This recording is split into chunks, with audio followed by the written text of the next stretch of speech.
was that big old cell that had that tornado in New Orleans last night. Hey there, it's Jordan. I am in St. Petersburg, Florida. We're under a gazebo. It's kind of a mix of wind and possibly a cyclone later. So looking forward to that. I started in Orlando earlier today, interviewing State Rep Anna Escamani, which was great. And we just had a really powerful interview in Tampa, which we're going to cut down and make little clips of with the parents of Andrew Joseph III, who was 14 when he was left on the side of I-4, the busiest highway in America, and unfortunately died. Left by police, I should say. So we just did that interview. But I've been looking forward to this because there is a corruption problem here in the United Corporations of America, including in the Sunshine State. Tampa and St. Pete are, definitely Tampa, some of the fastest growing, is one of the fastest growing cities in the country, and it has become essentially an economic Hunger Games if you want to live in Tampa, St. Pete, Orlando, Miami. So let's first start, how long have you guys lived here? And wasn't Florida supposed to be kind of like people want to move here, low tax, affordable, this and that? What is causing this out of control rent and housing increases? Yeah, I can start. Well, like, my family is from the Bronx, and yeah, they wanted to come here because it was supposed to be cheap to live here. So, you know, like, my family moved here when I was a baby, so I'm pretty much from here, and I've seen it change really quickly. And I think the main thing that's driving the change is, of course, profit. You know, it's like they're, especially in a place like this where the main industry is tourism, you know, they're trying to market this place not only to tourists, but also now to businesses like the tech industry, the so-called defense industry. And so now all these industries are coming in and, you know, bringing these, you know, higher paying workers, you know, displacing the people who are from here. So, you know, it's the classic, you know, gentrification, a lot of investment happening right now. So, you want to add anything? Yeah. I mean, I'm born and raised in Pinellas County here. You know, I've been in St. Pete pretty much like most of my adult life. You know, I've worked in the restaurant industry. Now I'm delivering food. I'm a bike courier. You know, so, and I've seen it change. Even when I came back, you know, from North Pinellas where I grew up, and, you know, coming to St. Pete back about 10 years ago, I mean, the rents, I mean, you could get a one-bedroom apartment for, you know, $500, you know, and now it's like, I mean, you can't, one-bedroom apartments are going for $1,700, you know, and that's not just a natural, you know, the taxes have gone up, or the, you know, the costs to the landlords have gone up. That's just pure greed, you know, and they're creating this demand and ginning up this demand, and then, you know, charging whatever they want, you know, and it's horrible because it's, you know, I don't know if I can, you know, if I'm going to be able to afford to live here, you know, and it's just greed, it's just profit motive, you know. There's 10.5% of the homes in the Tampa Bay metro area sit vacant year round, you know, and that's a lot of homes, you know, it's people just sitting on it for investment. And I think housing is a human right, and it can't be guaranteed as a human right if it's also a vehicle for profit. I can kind of talk about, because I've seen it pretty much everywhere, but the real estate developers have bought off city council, mayors, governors. So essentially the keys to St. Pete, Tampa, have been given to these real estate developers, many of whom now are Wall Street people. Can you kind of talk about the corruption? Because, I mean, they don't just get to do whatever they want unless they're paying campaign donations. Anybody? Tampa, let's talk Yeah, about I mean, Tampa. in particular, Tampa's mayor, Jane Castor, received, you know, more than half of her donations from people who were described as developers, like actual developers. And, you know, it's no surprise, you know, when she gets on TV and says that rent control would kill development. That was her justification for being completely opposed to any sort of, not just rent control, but any sort of reform that would benefit working people. You know, the developers and the real estate industry clearly paid heftily to make, you know, Jane Castor their spokesperson, you know, when it comes to city officials, and it shows for sure. And in Tampa in particular, I mean, there's a lot of development and stuff like that, but it seems to me the mayor, Tampa, St. Pete, they're trying not to not make it livable for people already there, but to bring in higher earning people from out of state to move to Tampa, St. Pete, Orlando. Yeah, I mean that's clearly the motive, and it definitely is driving their justification, which is less true, which is that there's a housing shortage is their justification for this. Of course, we know it's to drive up rents, bring in wealthier markets, and make it a city that's effectively a playground for the real estate industry and for enormous tech companies and defense contractors as well, as Carla pointed out. And they're willing to lie, cheat, steal, and do whatever it takes to make sure that that landlords and developers and those industries have basically inalienable rights to any neighborhood, any apartment complex, anywhere that they could possibly turn a profit in both cities.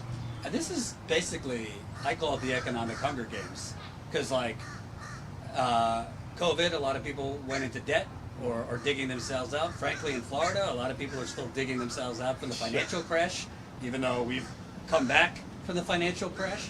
High gas prices now, inflation, and then this. I mean, it's kind of getting to a survival of the fittest kind of system here. Can you talk about, your personal experience? Because I know you guys have either faced eviction or know people facing eviction. Yeah, so me and Carla, we live together, and we recently got a notice of non-renewal. We're month-to-month renters, and so they only have to give us 21 days to sort of say, okay, you have to be out in 21 days. And what they wanted to do was, to renovate, right? But if they wanted to renovate, they could ask us. They could put us up in a hotel for the time that it takes to renovate it. If they actually just want us to continue living there, right? Of course, that's not what they're there to do. They wanted to basically, fix the floors, right? Give it a new coat of paint, as they always do, and then up the rents probably by 50% or something like that, 30-40%, which is about the average to what we've seen over the last year in this metro area, which is some of the highest in the nation. So it's not easy. Like I also drive food around, right? I drive for one of those food delivery companies, and it's not easy when half of your rent is going to, half of your paycheck is going to your landlord, right? And for what improvements have been put into the apartment complex? None. What services are better? None. So it's frankly criminal that these people are allowed to profit in this way, and then and then to influence our politics to make sure that their bottom line stays the same way. And also, it's this bullshit CNBC. Democratic Party, Yeah. Republicans are saying no, but the economy is coming back. The unemployment numbers down, and GDP is up, and stocks are up. I mean, I don't know. I go around. I don't know what their measurement is that the economy is going up. It's up. rich people. Yeah. They say the economy, that's a euphemism for the rich, It's like working people aren't doing well here. And like Jack was saying, they said they have to renovate because our apartments become a slum pretty much. They haven't been taking care of it. That's a big problem that we're seeing here too, is all these slumlords, and the city's not doing anything about it. But meanwhile, the city codes department will go after, homeowners in the black neighborhoods and, give them fines because their grass is too long or whatever the case may be. But then, our landlord's able to get away with, mold everywhere, unsafe floors. It's a whole issue. It's such a multifaceted issue, especially with the slum-like conditions that we're seeing. We're seeing places becoming condemned left and right. What happened in Surfside in Miami? That's those types of situations. The building collapsed. Yeah, the building collapsed because of landlord negligence, and that's what we're seeing here too. There was just one in Kenneth City where there was a fire because of an electrical error. That the landlord never addressed, and another building, buildings are getting condemned left and right, so that's another issue. It's just the low quality of these buildings, and it's it comes back to the profit motive, because they want to cut corners when they're making the buildings. They don't want to maintain the buildings because it'll dip into their profits, So, this whole thing really comes back to, the economic system that we live under. The private sector's failed. That's what it comes down to, And we need a public option when it comes to housing, We need housing that's, in public control. The people who live there have democratic control over their living spaces, and it's something that can't be just sold off one day and then, rents and prices jacked up so, somebody can get their beaks wet. That's what it's got to be, so. And talk about the political aspect. You were talking about the mayor of Tampa. But the bottom line is, 60 Minutes just did a thing. Wall Street is coming in as soon as a house goes on the market. Yep. They're offering full cash right away, sometimes over the asking price. Well, I know who takes money from Wall Street, both parties, but the Democrats sure do. Obviously, Florida's gone red recently, but essentially, if you have the Republicans pushing this batshit gay bills and woke bills and all this distractions and nonsense, and the Democratic Party's response to it is, that's terrible, let me keep counting my real estate checks. What are people supposed to do? You basically have one party that's extreme, another party that sounds nicer but is screwing you the same. What are you supposed to do? Yeah, exactly. What we need to, a lot of it's, putting pressure on them, keeping an eye on it, and calling them out for what it is. I think the at least the Republicans, where they stand. They're, they're fascists essentially. With the Democrats, it's a little more insidious in a lot of cases because, you look at our city council, there's only one, Republican council member. It's a deep, heavy blue city. They would refer to it as.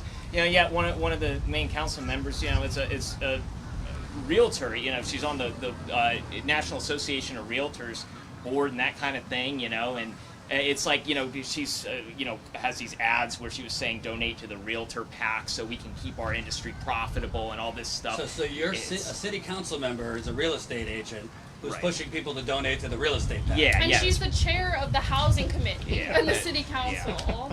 Yeah, her name's Brandy Gabbard. She's in Council District 2. And that's, so that's the kind of stuff we're up against, But then it's like, you have this stuff, well, we're an inclusive city. We love everybody. There's no, we're not racist. We're not, homophobic, all this stuff. But then when it comes down to it, you hate poor people, because, Right. And a big problem, too, is we see with them, they just had a big presentation about their 10-year affordable housing plan, which is a complete joke in this city.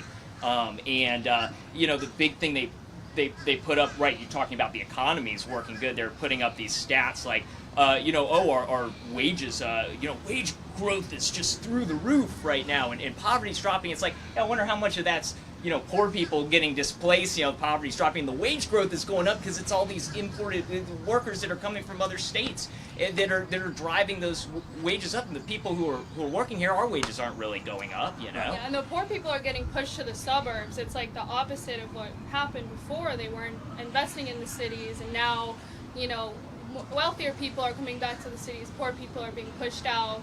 But what you were asking about, what can we do?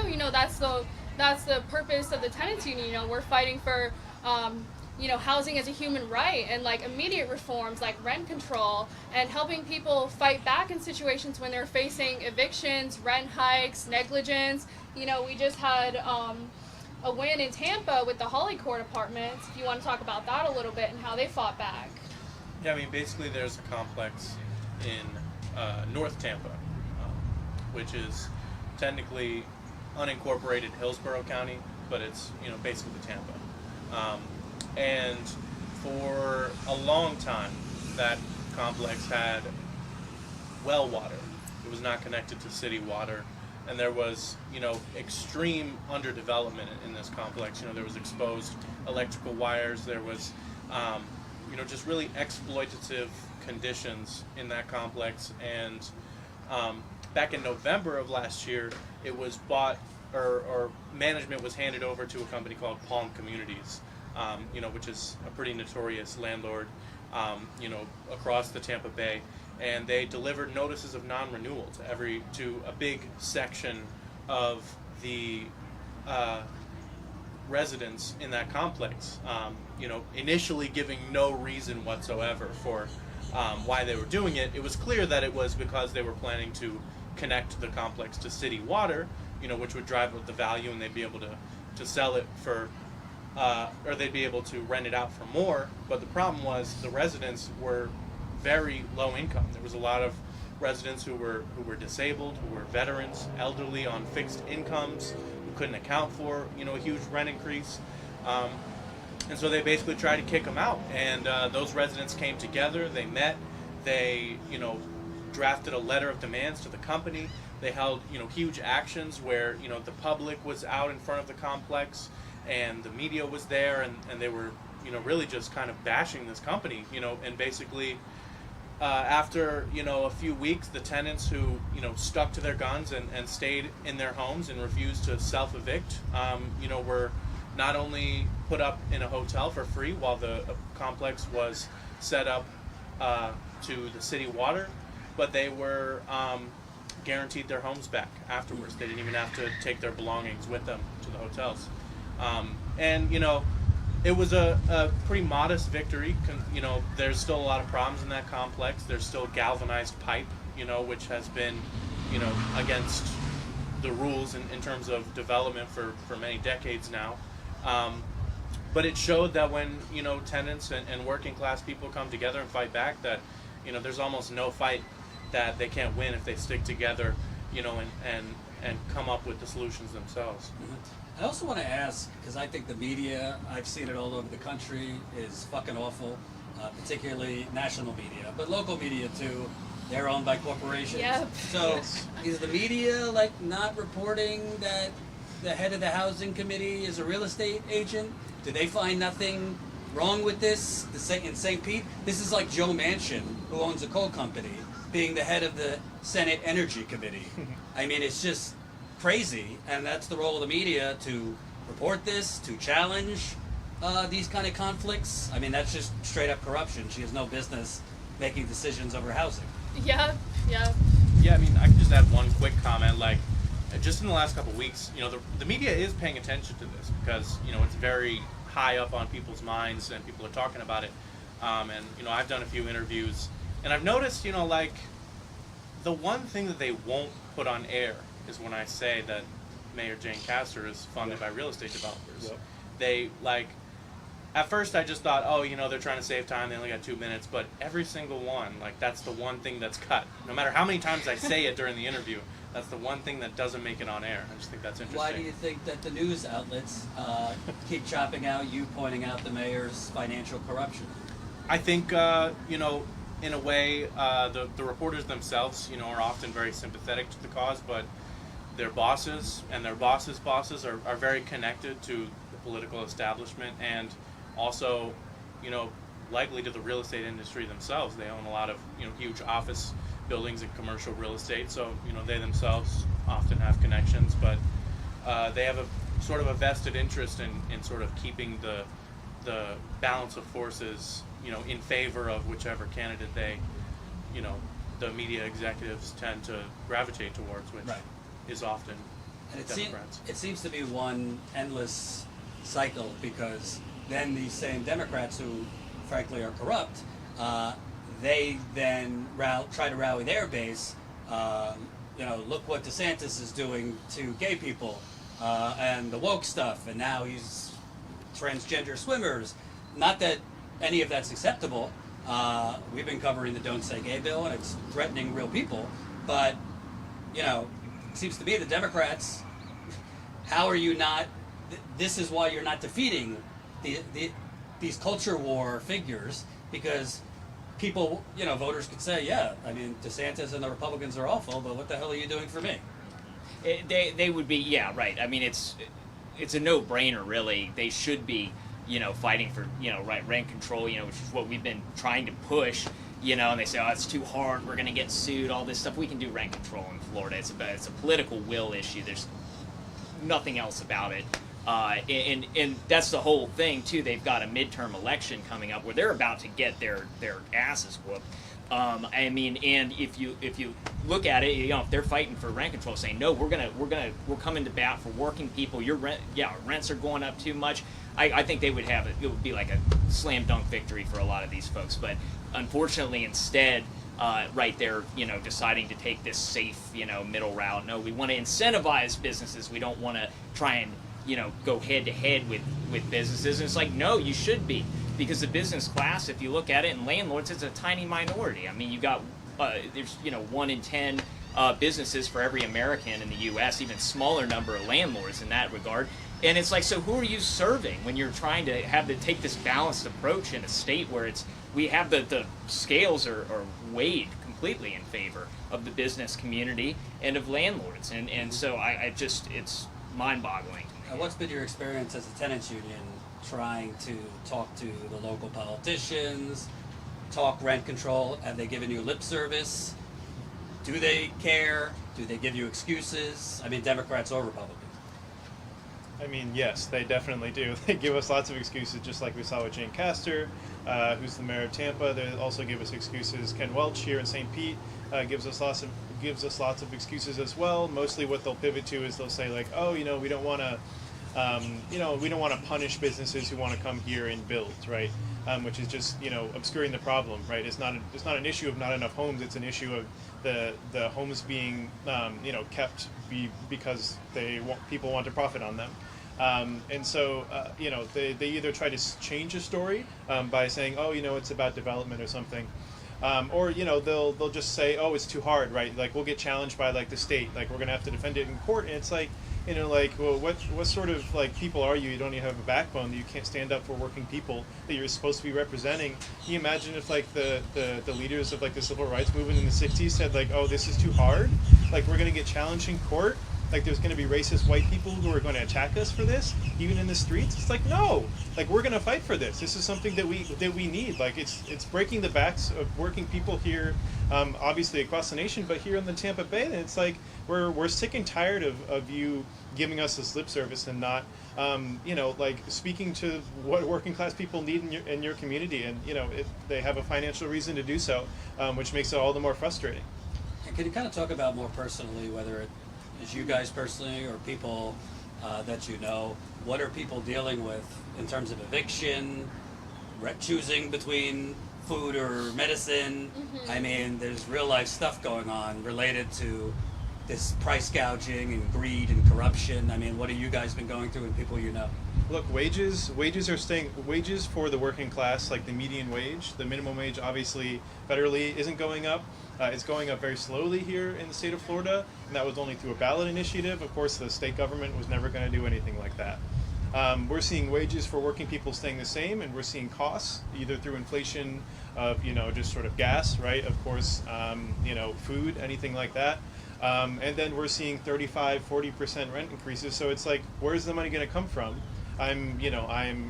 My wages are staying the same, but all the costs are going up. It's either I have to move, I become homeless, and now I got evicted, or it's like I'm going to have to go without medication. I'm going to have to go without food. I'm going to have to sell my car and like now bike to work for 10 miles or so, right? Rather than just use my car and it be a 10-minute commute or something.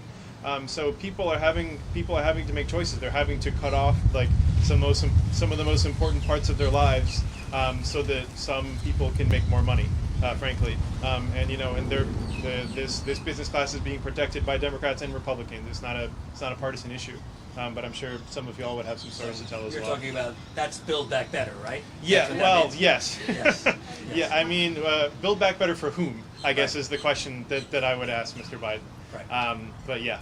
Yeah, like people are getting like $1,000 rent increases. Like multiple people we know have gotten like $800 rent increase, $1,000 rent increase. They have to move further from their jobs, schools, take their kids out. Those ducks. Put them in.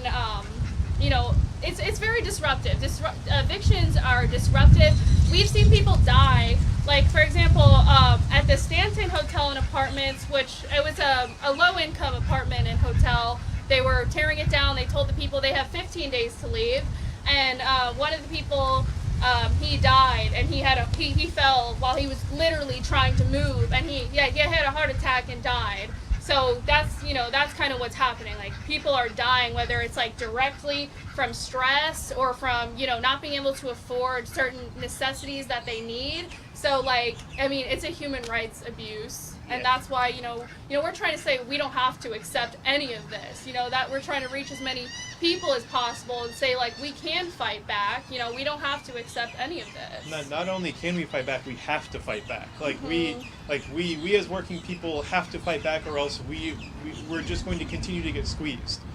You know, there's no law to say that like things can't get worse. Like there's nothing that prevents things from getting worse. You know, usually, at least in right now, right? Like things are getting worse. Like people, there can be Hoovervilles again. Like those already, I would say those already exist, right?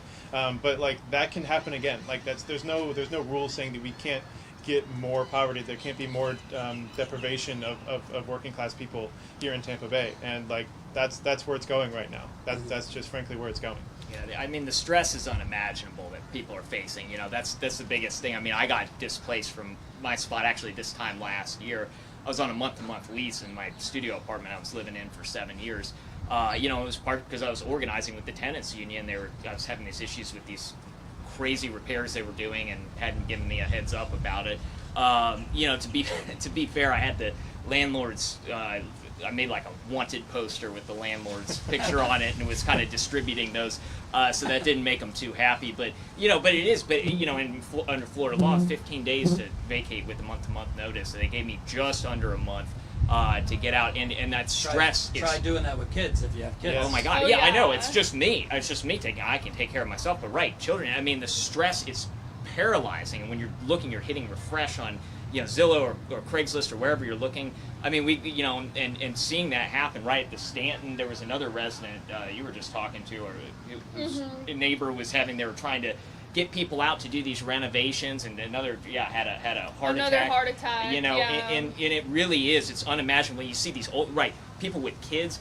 Old folks. I mean, you know, one of the folks who, you know, we were helping out at, you know, she's, you know, struggling alongside here, you know, I mean, she's 70 years old, you know, and she's getting evicted out of her home, and it's just like, you know, in the middle of a pandemic. It was right in the middle of the Omicron surge. It's just like we're putting old people out on the streets in the middle of a pandemic. Like, what is wrong with people, you know? And you know, luckily we were able to kind of get some support and you know, raise some money for her to get, and then she finally did get into a new apartment. But it's that period of stress. It's just it's indescribable, and it's really scary.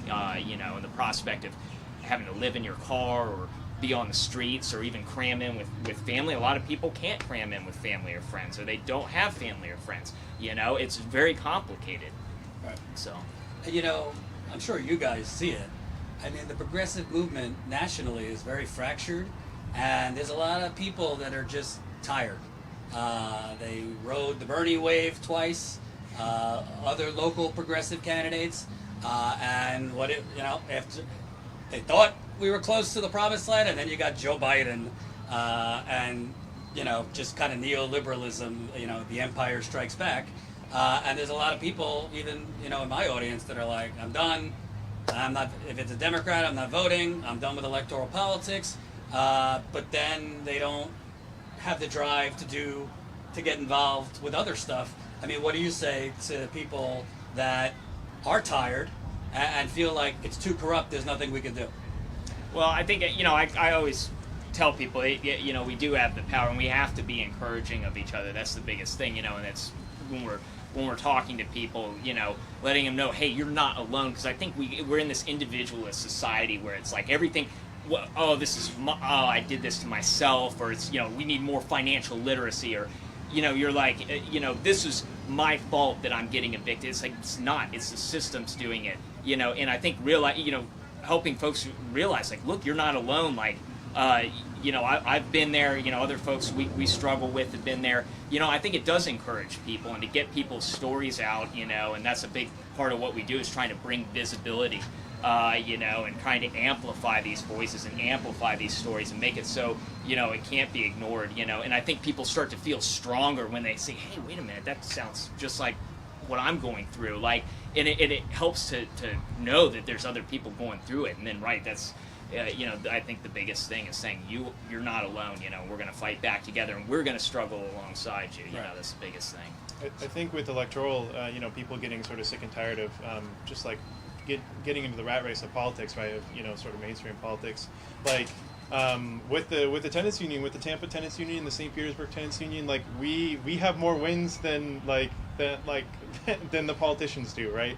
Like for every single person that we help stave off eviction, for every single person that we raise enough money for that they're able to stay in their house another week, right? Like this is empowering work. Like this is stuff where you actually experience wins, right? Like with a lot of electoral work, like it's I mean, I believe it's sort of frustrating on purpose, right? Like it's the system is working against you, and of course the system is working against you in sort of tenant organizing as well. But like we have wins, like we win all the time. Like for how like small of an organization, I would say that we are. Like like we've been able to extract some really big concessions from some of these huge landlords that like frankly like is amazing that we've been able to do it. So it's when you're sort of deep down in the struggle, like doing day-to-day organizing, like with your fellow tenant, right, rather than maybe doing it for a political candidate, like you experience wins. Like just I know I've worked on political campaigns, like you often lose, like you just usually lose, but in this case, like it's empowering. Like you can see it, you can see the wins that we've had. Like the media has written about the stuff that we've been able to do, and it's just a testament to all of the amazing people that we've worked with, and all the people who have been saying like, hey, I'm not going to stand for this shit anymore. Like we're standing up and we're fighting back. I think it's important also to note there's tenants unions popping up. Yes. Really all over the country in most of the major cities. So if you're wondering, well, I don't live in Florida, if you look, might not be in your direct town, but in your local area, you'll probably find a tenants union or ones that are forming, and not only for action, but just for human connection to others, like you were saying, that are going through similar things. So it is kind of this direct action thing that's popping up, which goes hand in hand with these company, worker strikes and union drives. The Amazon election starts tomorrow in New York and Staten Island. So, I try to give people hope because there's a lot of big YouTubers who just say, fuck it, burn it all down. It's hopeless. There is some hope because that's really where these developers, corporations want you. They want you in feudal position. Yeah, but we feel hopeful about the movement. Yes. It's growing every single day, and just we're socialist. We're members of the Party for Socialism and Liberation.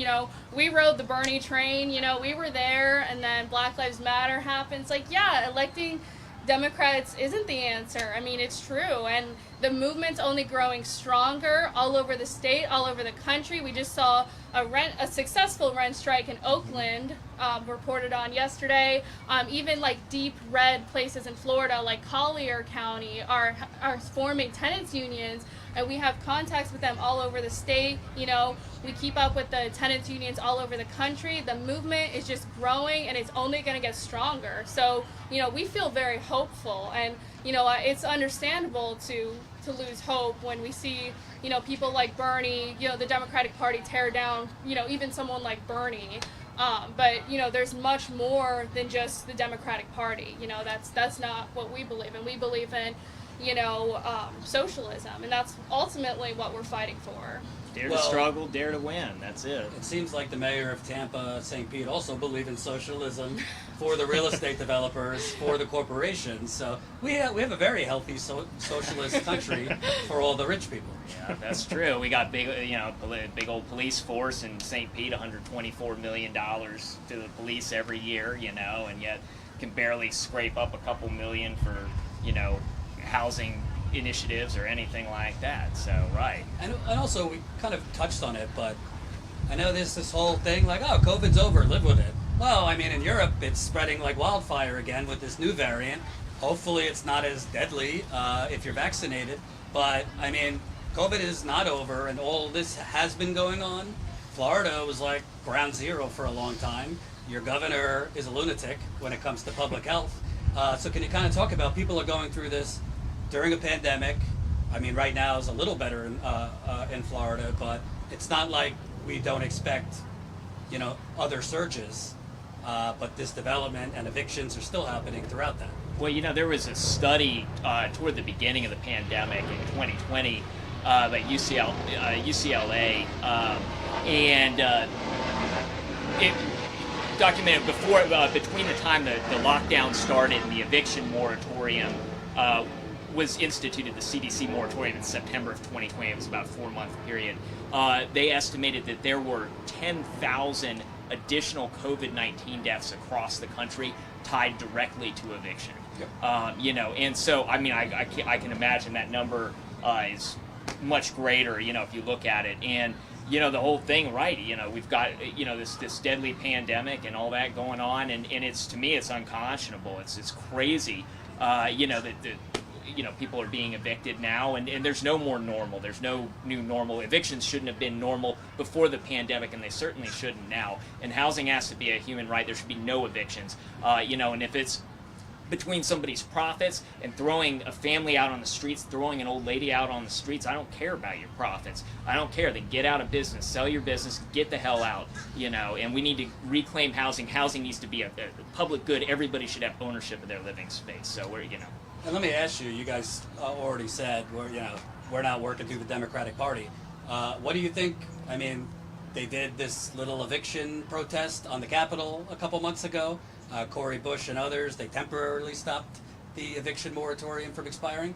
So a lot of people think that was staged or whatever, but whatever the motivation, it's temporarily worked. So why aren't more of our elected progressives, whether Democrats or not, actually taking direct action? I think when it comes to elected officials, in a way, it's hard to question their logic when they say, you know, I don't want to do this because it's going to ruin, you know, many of them are aspiring to run for, you know, higher offices, or, you know, they have some other greater purpose, you know, within their party. And, you know, it's hard to question their logic because it's true. They're the biggest backers of their party and their organization are going to completely dismiss them and throw them under the bus if they, you know, get too far out of line. But rather than seeing that and being left with, you know, no hope, people should see it as just a perfect, shining example of why working class people need our own independent political organs to wage our struggle on a political level. You know, there's a huge limit to how even the most progressive Democrat, doesn't matter how progressive, there's a limit to how far they can go in a way that would, you know, really betray the class that their party belongs to, which is the ruling class. It's the Democratic Party has always been and will always be tied fundamentally to the ruling class, to the class of, you know, the bankers, the military contractors, the real estate industry. And it doesn't matter, you could get the reddest of red communists, put them in a Democratic Party position, and they would be completely have their hands tied behind their back. And that's why we need our own political party, our own political movement, and our own mass movements in the streets to combat both parties' influence over the way that reality is shaping all around us. And if people are in Tampa, St. Pete, how do they get involved in what you're doing? Or if they're not, what would you suggest they do in their community?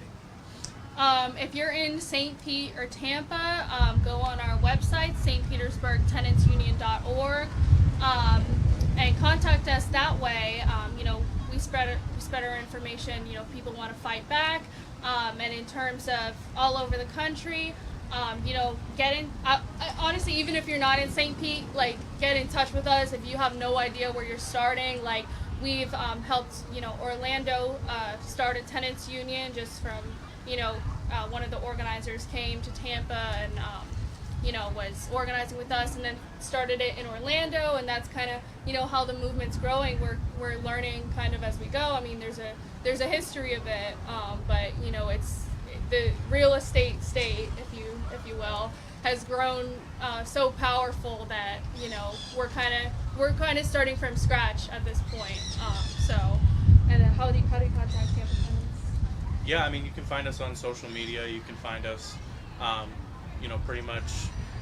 Yeah, I mean, social media is the best way to get in contact with us. Tampa Tenants is our handle on pretty much everything. You know, and if you're not in Tampa or St. Petersburg, like Carla said, still reach out.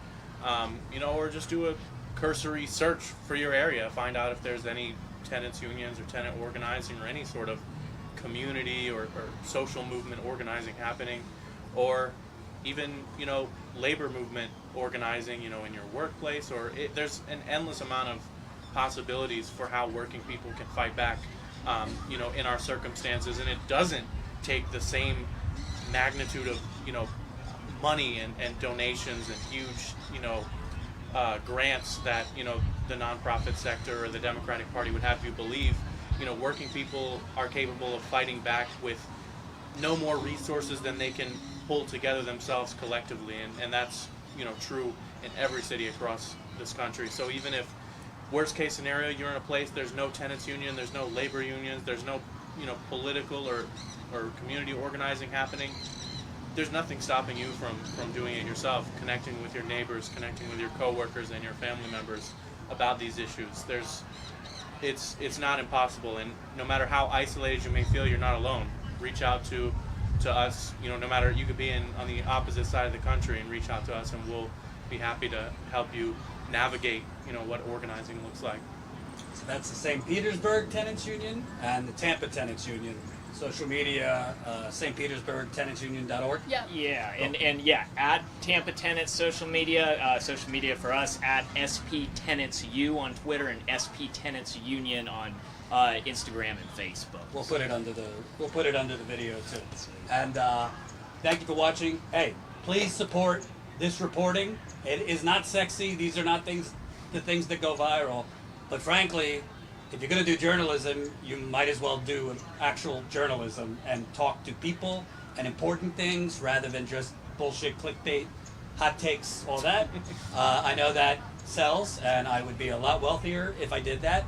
But what would I be really doing and accomplishing? So, I mean, the stories you're hearing need to get out. You need to hear about the economic Hunger Games, the new Gilded Age, basically, that we're living in.